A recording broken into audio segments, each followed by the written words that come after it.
আসসালামু আলাইকুম। দিলশাদ ফারজানার ইউটিউব চ্যানেলে আপনাদের সবাইকে স্বাগত জানাচ্ছি। আজকে রান্না করতে চলে এলাম লাউয়ের কচি ডগা দিয়ে মসুরের ডাল।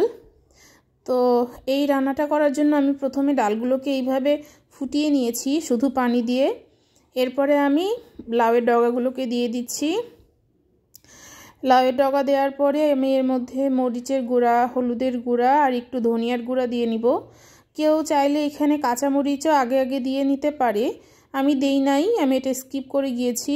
কাঁচামরিচ একেবারে তেলেই দিব। তো এবার একটু লবণ দেওয়ার পরে এগুলোকে সুন্দর করে নেড়ে দিতে হবে এদিক ওদিক করে, তাহলে শাকগুলো খুব দ্রুত সেদ্ধ হয়ে যাবে। যদিও খুব নরম ডগা, বেশি সময় নেবে না, তারপরেও একটু নেড়ে চেড়ে দিলে ভালো। এখানে আমি পানি প্রথমেই দিই নাই, পানি দিলে এমনিতেও লাউয়ের ডগা দিয়ে বা এই শাকটা দিয়ে পানি অনেক বের হয়, এই কারণে আমি প্রথমেই পানি না দিয়ে এগুলোকে একটু নাড়াচাড়া করে রেখেছিলাম। এরপরে দেখুন এখানে পানি চলে আসার পরে আমি একটু পানি দিয়ে নিয়েছি, খুব বেশি পরিমাণ না। এইবার আমি একে তেলে দেওয়ার জন্য আরেকটা ফ্রাই প্যানে এইভাবে রসুন থেতো করে দিয়েছি। রসুনের সাথে আমি দিয়েছিলাম কাঁচামরিচ আর পেঁয়াজ। এগুলোকে খুব ভালো করে আধা ভাজা হয়ে এলে এর মধ্যে আমি একটু তেজপাতা আর জিরা দিয়ে ফোড়ন দিব। কেউ চাইলে এখানে শুকনো মরিচ ব্যবহার করতে পারে, গোটা শুকনো মরিচ, আমি দেই নাই, স্কিপ করে গিয়েছি, যেহেতু আমি শুকনো মরিচের গুঁড়াটা দিয়েছি এর মধ্যে, আর আস্ত শুকনো মরিচ দেইনি। তো এই দেখুন এই পর্যায়ে আমি তেজপাতা দিয়ে নিয়েছি। তো রান্নাটা আসলে আর্ট, যে যার মতো করে করতে পছন্দ করে, যার যেটা ভালো লাগে।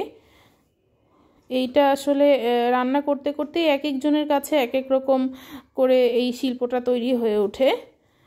তো এরপরে আমি এটাকে খুব ভালো করে ভেজে নিয়ে এই যে লাউ ডালের মধ্যে এভাবে দিয়ে নিয়েছি। তো আলাদা পাত্রে বাগার দিতে লাগলে তেল ছিটে উঠে বা গরম লাগে, আমি এর জন্য এইভাবেই বাগারটা বেশি দেই।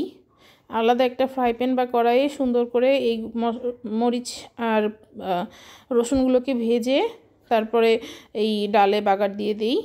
আপনারা চাইলে আপনারাও এই টেকনিকটা অ্যাপ্লাই করতে পারেন। এরপরে আরেকটা রান্না শেয়ার করতে চলে এলাম, যেটা হচ্ছে ছোট মাছ, মলা মাছ, আলু দিয়ে, নতুন আলু দিয়ে মলা মাছের চচ্চড়ি করব। তো এখানে আমি নতুন আলু কুচি করে নিয়েছি, মলা মাছ নিয়েছি। এরপরে এই দেখুন পেঁয়াজ, কাঁচামরিচ, এরপর একটু আদা বাটা দিয়েছিলাম। এর সাথে সাথে আমি দিয়ে নিয়েছিলাম হলুদের গুঁড়া, মরিচের গুঁড়া আর একটু ধনিয়ার গুঁড়া আর লবণ, আর হচ্ছে তেল। এইগুলো তো অবশ্যই দরকার। এইগুলো দিয়ে নিয়ে সুন্দর করে এই আলুগুলোকে আগে মেখে নিয়ে তারপরে আমি মাছগুলোর সঙ্গে মেখে নিয়েছিলাম। তো অনেকে আবার মেখে না রান্না করে এমনিও রান্না করতে পারে, ওটা যার যার ইচ্ছার উপরে নির্ভর করে। তো কথা বলতে বলতে আপনাদের কাছে রিকোয়েস্ট করে যাচ্ছি যে আমার চ্যানেলটাকে এগিয়ে নিয়ে যাওয়ার জন্য আপনারা একটা লাইক এবং সাবস্ক্রাইব করে যাবেন, যেন আমি একটু এগিয়ে যেতে পারি। এই দেখুন মশলাগুলো দেওয়ার পরে আমি এইগুলোকে কেমন করে মেখে নিচ্ছি। আলতো হাতে মাখতে হবে, খুব বেশি জোরে মাখতে গেলে মাছগুলো চটকে যাবে এবং ভালোও লাগবে না। এইখানে আলুর সাথে আপনারা চাইলে পেঁয়াজের কলিও ব্যবহার করতে পারেন, আবার এর সাথে চাইলে বেগুনও দেওয়া যেতে পারে। আমি শুধু আলু দিয়েছি আজকে।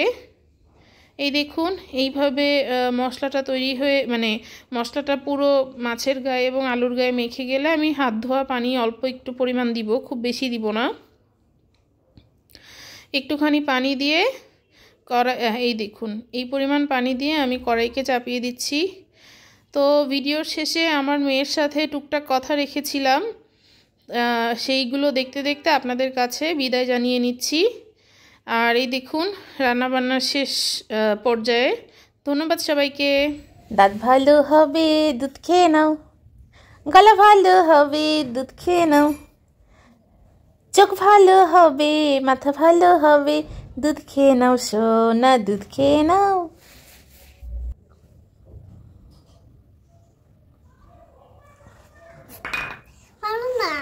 গুলাই না না না গুলিয়ে না, আমি গুলিয়ে দিয়েছি।